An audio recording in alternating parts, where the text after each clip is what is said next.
Salut à tous, c'est Double Dose pour la taverne du Nécromant. On se retrouve pour un petit bilan de tournoi. C'est pas un tournoi où je participais, c'est un tournoi que j'organisais pour la taverne du Nécromant. Du coup, ça va être un peu différent d'habitude. Je vais vous parler du truc. C'est un nouvel aspect du hobby qu'on voit pas souvent d'ailleurs, enfin qu'on voit que quand on est organisateur d'événements en fait. Donc je vais vous raconter un peu comment était le tournoi, ce qui s'est passé, les résultats et tout le côté qu'on voit pas forcément et qui peut peut-être intéresser certains joueurs. Si jamais ils ont envie de se lancer dans l'aventure, ça peut être intéressant. Je vais vous mettre des photos. J'ai pas eu le temps d'en prendre beaucoup moi-même parce que en fait j'étais seul orga malheureusement. J'ai eu un petit coup de main par-ci par-là, mais j'ai vraiment pas eu le temps de prendre des photos, mais j'en ai récupéré quelques-unes. Donc je vais vous mettre ce que j'ai. Donc, si on doit décrire ce tournoi, on a voulu changer de format. Donc on est passé sur un format un peu original en 5000 points. Alors faut savoir qu'en fait 5000 points, si vous voulez, ça va pas révolutionner le truc. En termes de temps de jeu, ça va rien changer, vous n'allez pas excessivement modifier vos listes. Mais ça peut vous donner accès à certains trucs. Et on s'est dit que ce serait fun. Alors quand je dis on, en fait, c'est moi et quelques joueurs qui ont participé un peu au truc. Parce que comme je vous ai dit, on n'était pas beaucoup, enfin j'étais seul à organiser vraiment. Mais voilà. Donc on s'est dit que ça permettrait de changer un peu et ça permet des fois d'ouvrir certaines listes. C'est-à-dire qu'il y a des choses qui passent pas du tout en termes de pourcentage qui grâce à ça passent complètement. Sinon, le but... Alors ce tournoi c'était la simplette du Nécromant. Excusez-moi, je vous en parle mais je vous dis même pas comment il s'appelle. Donc c'est la simplette du Nécromant. Simplette parce que c'était un tournoi solo. A contrario, avec l'autre tournoi qu'on organise tous les ans, c'est la doublette du Nécromant, qui est un tournoi en double, parce que c'est un peu plus côté un peu plus fun. Du coup, la simplette, elle se veut vraiment le plus opti possible. On cherche vraiment à attirer le plus de gros joueurs possible. Et cette année, on a plutôt pas trop mal réussi, je trouve. Parce qu'on avait genre le numéro 1 T3 français, on avait le numéro 5, on avait un joueur ETC, enfin voilà, on avait des gros joueurs à cette simplette, je suis assez content. Et donc c'est ça notre but, hein, vraiment, c'est de ramener un maximum de gros joueurs. N'hésitez pas à faire passer le mot, hein. Notre but c'est vraiment d'avoir le plus haut niveau possible sur cette simplette. Et donc ce format 5000 points, il ouvrait certaines listes, surtout en termes de pourcentage. C'est-à-dire que vous avez certaines armées qui, avec un pourcentage un tout petit peu plus élevé, peuvent faire rentrer d'autres choses, faire des choses différentes, et ça peut être très très fun. Voilà. En termes de représentation, on avait un petit peu de tout, mais beaucoup d'armées étaient en fait en une seule fois, enfin étaient représentées une seule fois. Contrairement par exemple à des armées comme les hautes lignées, c'est pas un truc auquel on s'attend, mais qui étaient représentées au moins 3 ou 4 fois. Et les marées vermineuses, les vermin swarm. L'accent anglais, c'est une spéciale dédicace à Luthor. Donc les vermin swarm, ouais, qui étaient très représentés à ce tournoi. Et c'était assez fun. Et du coup voilà, donc on était assez surpris de la répartition des armées. C'est des listes, enfin c'est des livres d'armées qui ne sont d'habitude peut-être pas autant représentés, encore que si les races sont quand même pas mal représentées. Mais voilà, c'était étonnant. Par exemple, on avait très peu de N10 Dynasty. Il y en avait qu'un. Qu'est-ce qu'on avait aussi très peu? Des elfes noirs, il me semble qu'il y en avait deux. Voilà, c'était étonnant. Voilà, pour un tournoi qui se veut petit, c'était étonnant de ne pas avoir tellement de choix full opti comme on peut voir par exemple au Calife ETC en France que vous avez vu il y a une semaine plus tôt. Vous aviez dans chaque team, il y avait certains livres d'armée qui revenaient toujours. Vous aviez toujours un nain, vous aviez toujours un Disney 6, vous aviez toujours un elfe noir, voilà, il y avait des trucs qui revenaient. Donc c'était assez intéressant quand même. On a vu plusieurs styles de jeu de ça. Donc ensuite, outre le format, on impose toujours que toutes les figurines soient peintes. Alors cette année, malheureusement, j'ai eu pas mal de désistements. Donc j'ai dû être un peu plus laxiste. Mais voilà, le but c'est vraiment d'avoir des tables full peintes en fait. On veut pas de gris, on veut pas de 3 couleurs foutage de gueule. On veut vraiment de... Même, tout le monde n'est pas un peintre expert, hein. Attention, faut pas me faire dire ce que j'ai pas dit. Mais ce qu'on veut, c'est que les gens viennent avec une armée vraiment peinte. C'est pas genre j'ai mis 3 gribouillis dessus, c'est bon, c'est peint, me saoule pas. Non, vous avez peint ton armée, bien. Ça, après, le niveau de peinture, tout ça, c'est autre chose. On ne le juge pas. C'est-à-dire que ça peut donner un point bonus à la limite, mais c'est tout.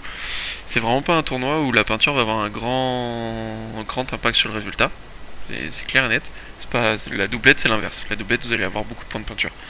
Mais voilà. Mais on veut pas, on vous demande pas d'être très excessivement bien peint. Par contre, on demande que tout soit vraiment peint. C'est un truc sur lequel on est un peu, voilà. Mais il faut que ce soit fait. Au niveau des règles de Wheezy, nous on s'est pas cassé la tête. Il y a un minimum de Wheezy Wing, c'est-à-dire minimum 51% de l'unité, tout ça, c'est celui classique. On a juste, c'est un truc assez personnel, je sais pas, vous me direz ce que vous en pensez dans les commentaires. Personnellement, je trouve que c'est un peu dommage de charcuter des figues pour un équipement. Je veux dire un truc tout bête, vous avez une très belle figurine avec un bouclier, typiquement un guerrier du chaos, voilà, il est en arme de base bouclier, votre seigneur du chaos, et vous avez décidé de lui payer paire d'armes, ou de lui payer une arme de base super cheatée mais pas le bouclier. Mais vous avez pas envie de casser le bouclier, c'est totalement stupide. Et ben c'est pas grave, sortez votre belle figurine. Un personnage, pour savoir l'armure qu'il a et tout, on regarde pas le bouclier, on regarde la liste. C'est-à-dire que c'est pas parce qu'un mec a un bouclier qu'il va avoir une 1+. Il peut très bien ne pas... Ou alors il peut avoir payé un Death Cheater qui va lui filer... Non, c'est pas celui-là. Si, c'est le Death Cheater qui donne la régène et le plus en sauvegarde. Donc voilà, s'il a payé un équipement comme ça, qui va augmenter son armure, qui ne se voit absolument pas cet équipement-là, hein, vous pouvez pas le représenter sur la figue. Ben voilà, ça va impacter quand même. Donc pour les personnages, je trouve que le 9ème âge permet ce léger laxisme.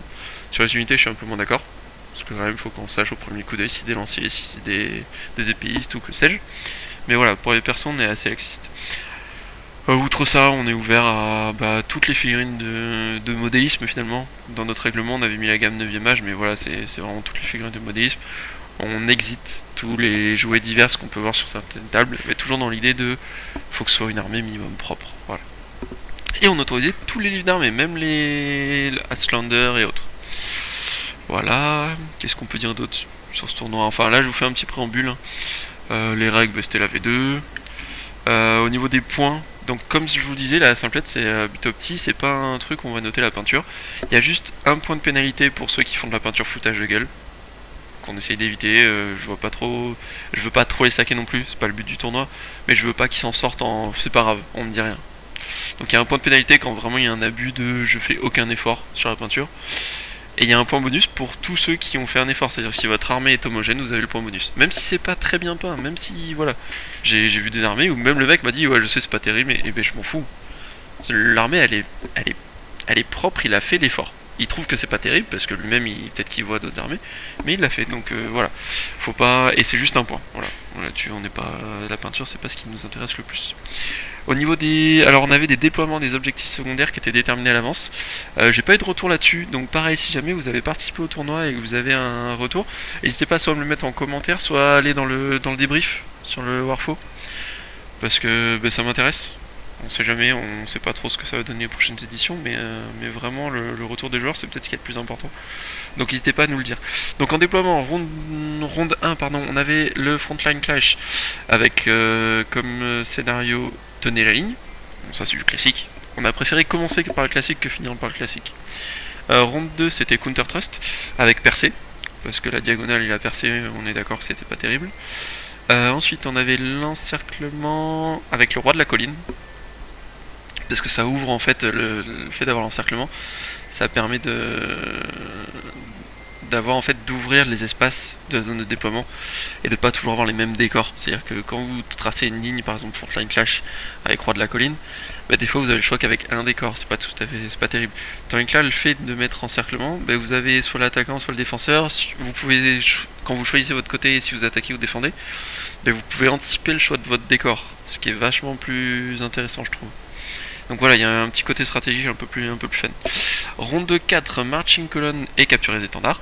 Ce qui fait pareil, on cherche le côté stratégique.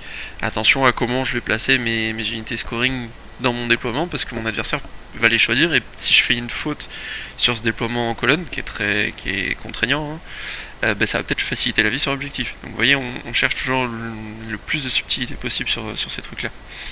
Et en ronde 5, c'était flanc refusé et sécuriser la cible. On avait quelques lots. Alors, on a malheureusement pas la chance d'avoir des salles de ouf et tout, qui nous coûtent malheureusement, ouais, elles coûtent pas très cher, mais le peu qu'elles nous coûtent par rapport à ce que c'est trop cher, on trouve. Mais du coup, voilà, on se retrouve avec, on a réussi à faire des lots, on fait des petits trophées. Je sais pas si j'ai une photo. Oui, j'ai une photo du trophée du troisième qui nous l'a laissé parce que c'est un membre de la taverne. Et comme il rentrait en transport en commun, ça, bon, c'était galère. Il nous l'a laissé à exposer au club. Et donc voilà, on fait des petits trophées comme ça. Et on fait ça à tous les tournois. Donc si jamais vous avez l'occasion de venir et que vous voulez gagner votre petit trophée, n'hésitez pas. Ça, et on offrait donc une bouteille de Bordeaux. Alors c'est un petit producteur, hein, on s'enflamme pas. Mais voilà, on offrait une petite bouteille de Bordeaux à chaque joueur. Parce que on aime bien aussi l'idée que chaque joueur a quelque chose. Moi, le peu de temps que j'ai fait, c'est pas toujours le cas. Mais quand tout le monde repart avec quelque chose, c'est toujours plus sympa que juste de voir les premiers qui ont un truc et vous repartez bien vite, quoi. C'est rien, mais je trouve ça sympa. Voilà. Après, bon, au niveau des ordres, ça c'était classique. Et au niveau des repas, a priori, on a eu plutôt des bons retours, surtout sur les lasagnes. Après le repas du dimanche, j'avoue, perso, j'étais un peu en manque d'inspiration. Et le fait de tout faire, ça aide pas. Donc le samedi, généralement, c'est plutôt apprécié. Et le dimanche, il va falloir qu'on cherche autre chose. Je trouve l'idée. On avait fait une plancha. Donc il y avait des grillades qui étaient faites le jour même, ça c'était cool. Je pense que ça a été plutôt bien. Il va falloir que je trouve comment les accompagner. Il va falloir voir. Voilà. Sinon, en termes de résultats, et c'est déjà un peu plus intéressant quand même. Donc voilà, c'était un petit descriptif du tournoi en lui-même. Au niveau des résultats, donc, il y a eu 2-3 petites modifs. Je crois que c'était sur Asgore. Ouais. Alors je vais vous faire vite fait les prix. Donc on a eu un prix de peinture. En fait, on n'a pas eu de coup de cœur vraiment parce qu'on n'a pas. Il y avait une arménienne qui me branchait bien. Mais le problème c'est qu'il avait pas tout peint lui-même et qu'il y avait une partie qui était pas peinte, enfin c'était le bordel, qui était moins bien peinte en fait, et du coup il a raté le prix de peinture le pauvre. C'était Agitru qui avait ça, c'est un jeune joueur parisien. Et du coup donc ce que j'ai fait pour déterminer le prix de peinture c'est que j'ai eu des coups de main ponctuels dans le week-end. D'ailleurs je ferai les remerciements à la fin. J'ai eu des coups de main ouais, donc ponctuels dans le week-end, et à chaque personne qui venait m'aider en fait je lui demandais de me sélectionner les 3 armées qu'il trouvait les plus jolies, et je faisais un mélange de tout ça à la fin pour déterminer l'armée la plus belle. Je me suis retrouvé avec 2 armées quasiment à égalité, il y avait vraiment une voie d'écart, un truc comme ça. C'était entre Tarbak et Asgore. Donc Tarbak, il me semble que c'est aussi un joueur parisien, je suis pas sûr, je dis peut-être une bêtise. Mais c'est un joueur qui avait une armée donc Saurienne ancienne, avec toute bleue et d'autres couleurs un peu qui changeaient en fait du classique, mais qui était vraiment, le pinceau était propre, le coup de pinceau était propre, c'était vraiment sympa. Il avait des conversions pour faire des. Ah zut, c'est pas des pteranons, c'est des rofondons, voilà. Il y avait des conversions à base de sang-froid avec des ailes de vouir, enfin c'était assez sympa. Et à côté de lui, on avait donc Benjamin Asgore, Asgore au bourtronche sur le Warfo, qui, qui a un chevalier de la duchesse, il me semble, qui a une armée d'hommes bêtes, qui était au niveau peinture, c'était original. Ça a changé vraiment. C'était peut-être un tout petit peu, vraiment en peinture, c'était un tout petit peu moins bien que l'armée lézard, enfin Saurienne ancienne. Mais par contre, il avait beaucoup de conversions qui étaient très sympas. Donc on a beaucoup hésité, et du coup on a séparé les deux. On a fait un prix de peinture et un prix de conversion. Voilà, c'était pour dire que, parce que ça, en fait, moi ça m'embêtait vraiment, parce que je trouve que les deux méritaient. Donc on a trouvé une solution, c'est juste qu'on a divisé les prix en fait. Voilà. Ensuite, au niveau du classement, je vais pas vous faire tout le monde. Pour ceux qui ont participé, je vous laisse regarder votre classement. Je vais juste faire les 5 premiers, parce qu'en fait il y a 2 choses intéressantes. Faut savoir que les finales, la 5ème ronde, c'était des finales fermées, c'est-à-dire que le premier et le deuxième jouaient pour la première et deuxième place, et le 3 et 4ème jouaient pour la 3 et 4ème place. Voilà, c'était essentiellement pour éviter le sous-marin, et ça a forcé les mecs à bourrer vraiment sur les 4 premières rondes pour arriver dans ces finales. Du coup, on s'est retrouvé avec une petite finale, c'était Valor contre Dolbot. Et c'est Valor qui gagne 16-4, donc il a atomisé la petite finale. C'était limite, ça s'est joué à un point près pour que Valor se retrouve en grande finale. C'était voilà. Et encore, c'est dû à des points de pénalité, parce que en fait, il s'est décidé un peu tard à venir avec nous. C'est un joueur du club en plus, hein, pas d'excuses. Vilain. Donc il s'est décidé un peu tard à venir jouer, et en plus il a fallu que je lui prête une armée, mais du coup c'était pas bien, enfin bon. Voilà, on a mis le minimum de points de pénalité, mais j'étais obligé d'en mettre quand même. Faut pas... Parce que sinon c'est injuste par rapport aux autres surtout.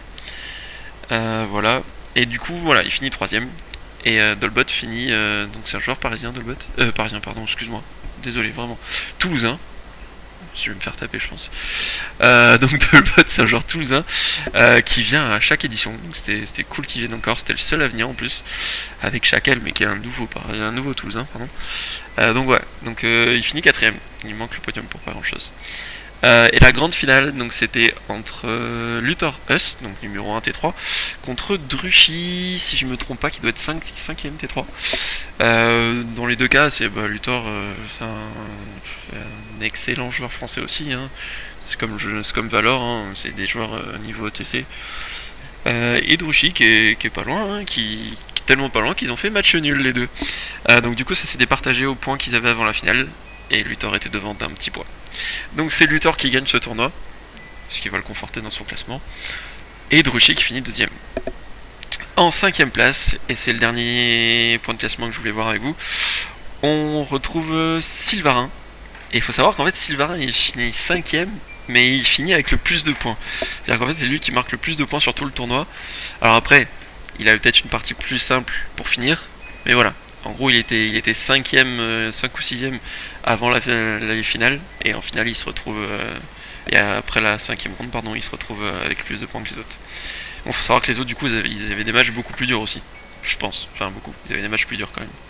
Donc voilà, c'est un système que tout le monde n'est pas d'accord, ce que je peux comprendre. Le fait de fermer comme ça, ça fait que par exemple le Sylvain il a un petit côté frustration. C'est lui qui marque le plus de points et pourtant il gagne pas. Mais voilà, je trouve que ça force les joueurs à jouer quoi, à jouer toutes les games dès le début jusqu'à la fin et pas faire exprès de faire un truc moyen au début pour remonter après quoi. Donc voilà, c'est un parti pris, c'est que notre deuxième simplette. On est ouvert au changement. Hein. Moi, s'il y en a qui me disent que ça c'est pas terrible, pourquoi pas, je veux bien changer. Donc c'est à peu près tout.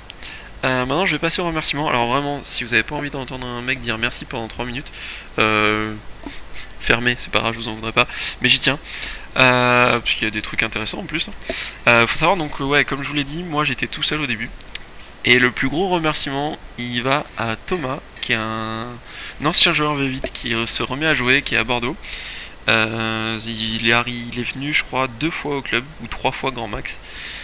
Donc à l'assaut la taverne du Nécromant. Et du coup, donc on le connaît depuis même pas un mois, et il est venu m'aider le vendredi soir, c'était le seul à être venu m'aider le vendredi soir. Il est venu donc m'aider à installer les tables et compagnie. Il y a passé 2 heures, il a fait 1 heure de route aller, une demi-heure retour. Oui, 1 heure de route aller parce qu'il y avait des bouchons. Il est venu le samedi en joueur tampon, c'est-à-dire que si jamais j'avais un problème, il était d'accord pour faire le joueur tampon. Il m'a aidé à servir le petit déj et compagnie. Il est revenu le dimanche, pareil, faire le joueur tampon, et heureusement, parce que du coup on a eu besoin de lui, on a eu un désistement dans la nuit, enfin dans la soirée. Et donc voilà. Grand merci à Thomas, qui est un nouveau venu chez nous, et écoute, merci d'être venu, et reste avec nous, ça me fera plaisir. Voilà. Ensuite, un merci à la femme de Ramasse-Miettes. Donc Lorraine, qui est la dame qui fait peur. Je sais pas pourquoi elle croit que tout le monde a peur d'elle. Qui m'a aidé à tenir, qui est venue donc me rejoindre pour les midis surtout, et qui est resté le dimanche après-midi. Une partie du samedi après-midi aussi d'ailleurs. Qui m'a aidé à tenir la buvette, parce que je peux pas être partout. Et du coup voilà. Donc un grand merci à elle aussi. Un grand merci à ma femme, à moi aussi, parce qu'il n'y a pas de raison. Qui m'a plus qu'aidé, parce qu'elle a fait la plus grosse partie de tout ce que les joueurs ont mangé le week-end. C'est-à-dire que les lasagnes, c'est elle qui les a faites, les salades de pâtes dans les boîtes, c'est elle qui les a préparées. Voilà, c'est... honnêtement, sans tout seul, c'était pas jouable. Et là, on a passé pendant 2 jours, on a fait que de la bouffe à 2 et on l'a fait. Et aussi merci parce qu'elle m'a aidé à faire les décors. Faut savoir qu'avant ce tournoi-là, on avait même pas 8 tables en décor, et qu'on est monté à 16, donc je vous laisse faire le compte tout seul, à 6 ou 7 décors par table, fois 8 ou 9 tables, on en a fait un pacasse en une semaine. Donc voilà.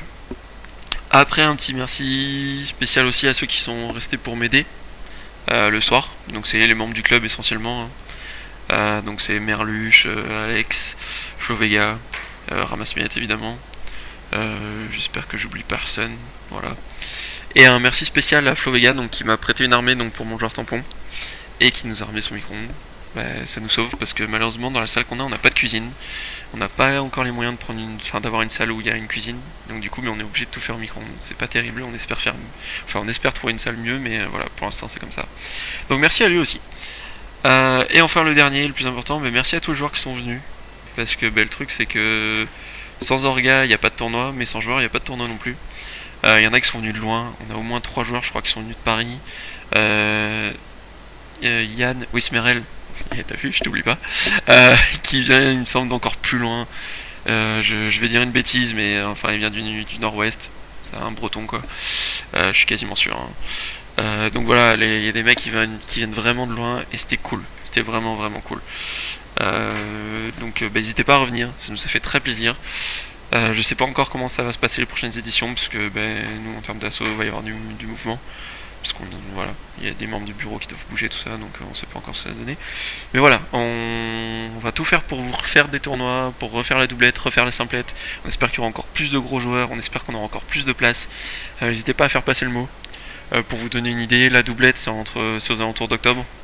Et la simplette, c'est compliqué au niveau des dates. Je pense que là on l'a fait un peu tard. Ça risque d'être à mon avis début avril à l'avenir. Voilà, n'hésitez pas à venir.